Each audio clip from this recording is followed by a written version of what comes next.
Metro ಸಾಕಷ್ಟು ಕಡೆಗೆ ವಿಸ್ತಾರ ಆಗ್ತಾ ಇದೆ. ಇಂಥ ಸಂದರ್ಭದಲ್ಲಿ ಅದು ಜೀವನಾಡಿಯಾಗುವಂಥ ಎಲ್ಲ ಸಾಧ್ಯತೆಗಳು ಕೂಡ ಇವೆ. ಆದರೆ ಇದ್ದಕ್ಕಿದ್ದಂಗೆ ರೇಟ್ ಜಾಸ್ತಿ ಮಾಡಿದ್ದಿದೆಯಲ್ಲ, ಜನಗಳಿಗೇನೋ ಬೇಸರ ಆಗಿರಬೇಕು. 35ರಿಂದ 40% ಪ್ರಯಾಣಿಕರು ಸುಳಿದಿಲ್ಲ. ಕೆಲವೊಂದು ಕಡೆಗಂತೂ ಖಾಲಿ ಹೊಡಿತಾ ಇತ್ತು ಮೆಟ್ರೋ.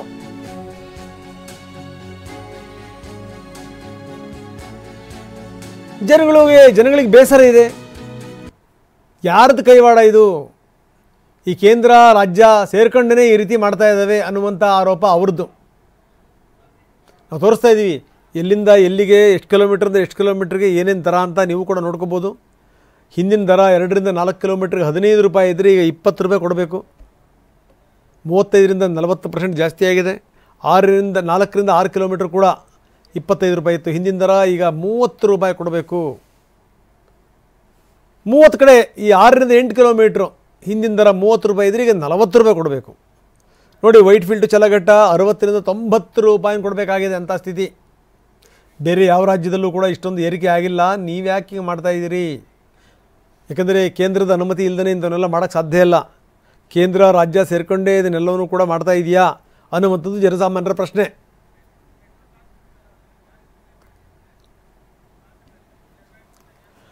ಇನ್ನು ಕೇವಲ ಈ ದರ ಏರಿಕೆ ಮಾತ್ರ ಅಲ್ಲ, ಈ ಮೆಟ್ರೋ ಪಾಸ್ ಸಿಗುತ್ತಲ್ಲ ಅದರಲ್ಲೂ ಕೂಡ ದೊಡ್ಡ ಮಟ್ಟದ ಸುಲಿಗೆ ಆಗಿದೆ. BMRCLನಿಂದ 1, 3, 5 ದಿನಗಳ ಪಾಸ್ ವಿತರಣೆ ಆಗುತ್ತಲ್ಲ, ಅದರಲ್ಲಿ BMRCL ಪಾಸ್ಗಳ ಹೆಸರಿನಲ್ಲೂ ಕೂಡ ಹಗಲು ದರೋಡೆ ಮಾಡ್ತಾ ಇದೆ ಅನ್ನುವಂಥ ಆರೋಪ. ಈ 1 ದಿನ, 3 ದಿನ, 5 ದಿನ ಏನು ಪಾಸ್ ಕೊಡುತ್ತೆ ಅದರಲ್ಲೂ ಕೂಡ ಸುಲಿಗೆ. 150 ರೂಪಾಯಿ ಇದ್ದಿದ್ದು 3 ದಿನದ ಪಾಸು 350 ರೂಪಾಯಿ ಆಗಿದೆ, 5 ದಿನದ ಪಾಸು 550 ರೂಪಾಯಿ ಆಗಿದೆ.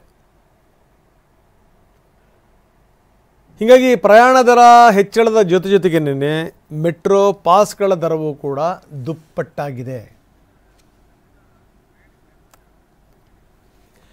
ಬನ್ನಿ, ಇದಕ್ಕೆ ಸಂಬಂಧಪಟ್ಟಂಗೆ ಪ್ರಯಾಣಿಕರು ಆಕ್ರೋಶ ವ್ಯಕ್ತಪಡಿಸಿದ್ದಾರೆ. ಏನಂತಾರೆ ನೋಡೋಣ. ಸರ್, ನನ್ನ ಪ್ರಕಾರ 100% ಜಾಸ್ತಿ ಆಗಿದೆ. ಎಷ್ಟು ಮಟ್ಟಿಗೆ ಸರಿ ಸರ್? ಇದು ತುಂಬ ಅನ್ಯಾಯ. ಇದರಿಂದ ಜನಸಂಖ್ಯೆ ಯಾರು ಪ್ರಯಾಣಿಕರು ಏನು ಮಾಡ್ತಾ ಇದ್ದಾರೆ, ಈಗಾಗಲೇ ಪೇಪರಲ್ಲಿ ಬಂದಿರೋ ಪ್ರಕಾರ 50,000 ಏನೋ ಕಮ್ಮಿ ಆಗಿದೆ ಅಂತ ಹೇಳ್ತಾರೆ. ತಾವು ಬಂದ್ರಿ, ಈ ಸಮಯದಲ್ಲಿ ಟಿಕೆಟ್ ದರ ಹೆಚ್ಚಳ ಮಾಡೋದಕ್ಕಿಂತ ಹಿಂದೆ ಎಷ್ಟು ಜನಸಂಖ್ಯೆ ಇರ್ತಿತ್ತು, ಈಗ ಎಷ್ಟು ಜನಸಂಖ್ಯೆ? ಸರ್, ಈಗ ಆಲ್ಮೋಸ್ಟ್ 25% ಕಮ್ಮಿ ಆಗಿದೆ ಸರ್.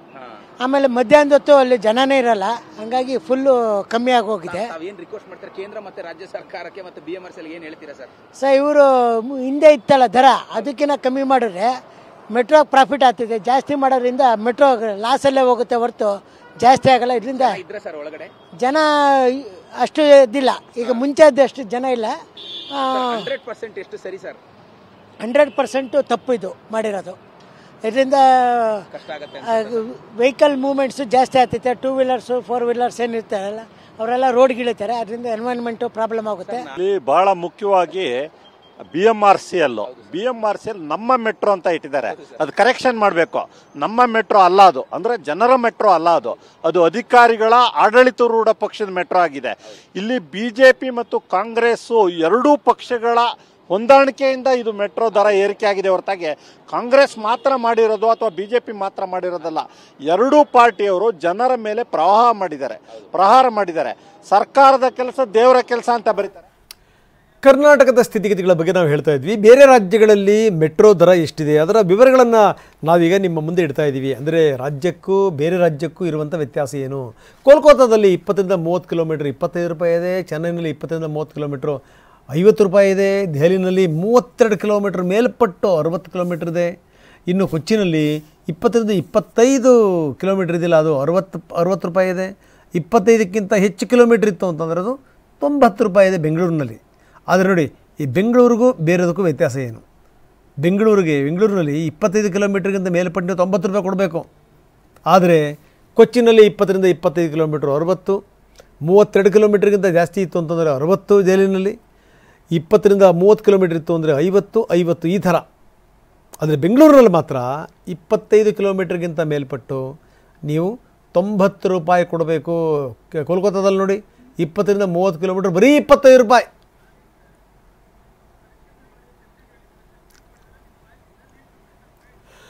ಇನ್ನು ಮುಖ್ಯಮಂತ್ರಿಗಳು ಕೂಡ ಇದಕ್ಕೆ ಸಂಬಂಧಪಟ್ಟಂಗೆ ಮಾತಾಡಿದ್ದಾರೆ. ಅಂದರೆ ಅವರು ಟ್ವೀಟ್ ಮಾಡಿದ್ದಾರೆ, ಟ್ವೀಟ್ ಮುಖಾಂತರ ಒಂದು ಸಲಹೆ ಕೊಟ್ಟಿದ್ದಾರೆ.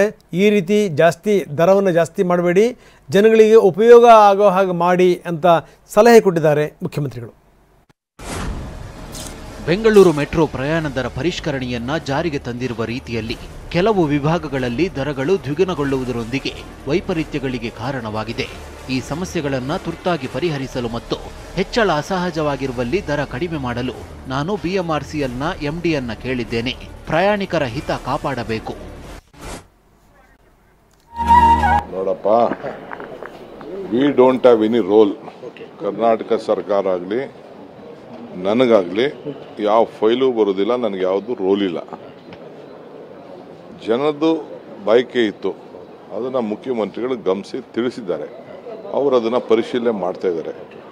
In the best interest of common man, best interest of BMRCL ಏನು ಡಿಸಿಷನ್ ತಗೊಳ್ತಾರೋ ತಗೊಳ್ಳಿ. ಅದಕ್ಕೊಂದು ಸಪ್ರೇಟ್ ಕಮಿಟಿ ಇದೆ, ಅದಕ್ಕೊಬ್ಬರು ಜಡ್ಜ್ ನೇಮಕ ಮಾಡಿರ್ತಾರೆ. ನಾವು ಗೌರ್ಮೆಂಟು ನಮ್ಮ ಅಭಿಪ್ರಾಯ ತಿಳಿಸ್ತೀವಿ ಅಷ್ಟೇ. It is left to them. ಈಗ ಮೆಟ್ರೋ ಅಲ್ಲಿ ಸಹಭಾಗಿತ್ವವನ್ನು ನಾವು ಹೊಂದಿದ್ದೀವಿ, ರಾಜ್ಯ ಸರ್ಕಾರ ಮತ್ತು ಕೇಂದ್ರ ಸರ್ಕಾರ. ಈಗ ಮೆಟ್ರೋ ಮಾಡಿರೋ ಉದ್ದೇಶ ಈ ಅರ್ಬನ್ ಬ್ಯಾಂಗ್ಳೂರ್ ಏನಿದೆ ಅದನ್ನ ನಾವು ಡಿಕಂಜೆಸ್ಟ್ ಮಾಡಬೇಕು ಇದನ್ನ ಅಂತ ಹೇಳಿ, ಹೀಗಾಗಿ ಮೆಟ್ರೋ ಇರುವಂತದ್ದು. ಈ ಬಟ್ ಮೆಟ್ರೋದಲ್ಲಿನೂ ಕೂಡ ನಾವು ಪಬ್ಲಿಕ್ ಟ್ರಾನ್ಸ್ಪೋರ್ಟ್ ಪಬ್ಲಿಕ್ ಟ್ರಾನ್ಸ್ಪೋರ್ಟ್ ಅಲ್ಲಿ ಕೂಡ ನಾವು ದರ ಏರಿಕೆ ಮಾಡಿದ್ರೆ ಮತ್ತೆ ವಾಹನ ಹೊಂದೋದು ಮತ್ತು ಮೆಟ್ರೋ ಇದು ಮಾಡೋದು ಎರಡು ಒಂದೇ ಆಗುತ್ತೆ. ಹೀಗಾಗಿ ಮುಖ್ಯಮಂತ್ರಿಗಳು ಸರಿಯಾದಂಥ ನಿರ್ಣಯ ತೆಗೆದುಕೊಂಡಿದ್ದಾರೆ. ಮುಖ್ಯಮಂತ್ರಿಗಳು ಪರ್ಸೂನು ಮಾಡ್ತಾರೆ, ನಾವು ಮಾಡಲೂಬೇಕದನ್ನ ಮಾಡಿ ಕೇಂದ್ರ ಸರ್ಕಾರ ರಾಜ್ಯಸಭೆಗೆ ಒಪ್ಪಿಕೊಂಡು ಇವತ್ತು ಈ ಮೆಟ್ರೋ ದರವನ್ನು ಇಳಿಸಿದ್ರೆ ಅದು ಜನಸಾಮಾನ್ಯರಿಗೆ ಇವತ್ತು ವಿಶೇಷವಾಗಿ ಕೆಲಸ ಮಾಡಿ. ಈಗ basically since Monday we have implemented the fair fixation since Sunday. ಅದರಲ್ಲಿ ಫೇರ್ ಫಿಕ್ಸೇಷನ್ ಮಾಡುವಾಗ there has been a lot of information coming out, including ಮೀಡಿಯಾದಲ್ಲಿ, ಪೇಪರ್ಸ್ನಲ್ಲಿ, ಸೋಷಿಯಲ್ ಮೀಡಿಯಾದಲ್ಲಿ, that there have been cases where the fair fixation ನಾವು ಮಾಡುವಾಗ it is more than 100% ಥರ ಕೆಲವು ಕೇಸಸ್ನಲ್ಲಿ ಬಂದಿದೆ, ಕೆಲವು ಕೇಸಸ್ನಲ್ಲಿ 90% ಬಂದಿದೆ ಅಂತ ಹೇಳಿ. That was not we are as an organization bound by the decision of the fair fixation committee because that is constituted under an act of law. So the law prakara ide. So fair fixation committee the recommendation ಇನ್ನೊಂದು ಸರಿ ನಾವು ಪುನಃ ಪರಿಶೀಲನೆ ಓದ್ತಾ ಇದ್ದೇವೆ. ಆ fair fixation committee ಮಿತಿಯೊಳಗೆ what exactly is the intent of the fair fixation, is there any scope for us to provide relief in this regard ಅಂತ ಹೇಳಿಬಿಟ್ಟು 3-4 ದಿವಸದಿಂದ ನಾವು ಸತತವಾಗಿ ಪ್ರಯತ್ನ ಮಾಡ್ತಾ ಇದ್ದೇವೆ. Lot of representations have come. ಮಾನ್ಯ ಮುಖ್ಯಮಂತ್ರಿ ಅವರು ಸಹ ಹೇಳಿದ್ದಾರೆ ಈ ಥರ. ಇದೆಲ್ಲದರ ಜೊತೆಗೆ ಗುಡ್ ನ್ಯೂಸ್ ಒಂದು ಬಂದಿದೆ. ಮೆಟ್ರೋ ಪ್ರಯಾಣಿಕರಿಗೆ ಗುಡ್ ನ್ಯೂಸ್ ಸಿಗುವಂಥ ಎಲ್ಲ ಸಾಧ್ಯತೆಗಳು ಕೂಡ ಇವೆ. ಮಧ್ಯಾಹ್ನ 2:30ಕ್ಕೆ ಬಿಎಂಆರ್ಸಿಎಲ್ ಎಂಡಿ ಸುದ್ದಿಗೋಷ್ಠಿ ಕರೆದಿದ್ದಾರೆ. ದರ ಏರಿಕೆ ಇದೆಯಲ್ಲ, ದರ ಏರಿಕೆ ಕಡಿಮೆ ಆಗುತ್ತೆ, ಟಿಕೆಟ್ ದರ ಏರಿಕೆ ಕಡಿಮೆ ಆಗುತ್ತೆ. 90ರಿಂದ 100ವರೆಗಿನ ದರ ಇದೆಯಲ್ಲ ಅದು ಕಡಿಮೆ ಆಗಬಹುದು. ಪ್ರಯಾಣ ದರ ಹೆಚ್ಚಳ ಏನಾಗಿತ್ತಲ್ಲ ಅದನ್ನು ಕಡಿಮೆ ಮಾಡುವಂಥ ಸಾಧ್ಯತೆಗಳಿವೆ.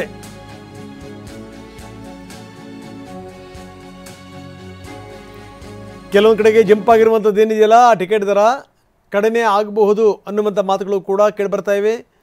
ಬಿಎಂಆರ್ಸಿಎಲ್ ಎಂಡಿ ಮಹೇಶ್ವರ ರಾವ್ ಇದಕ್ಕೆ ಸಂಬಂಧಪಟ್ಟಂಗೆ ಒಂದು ಸುಳಿವನ್ನು ಕೊಟ್ಟಿದ್ದಾರೆ.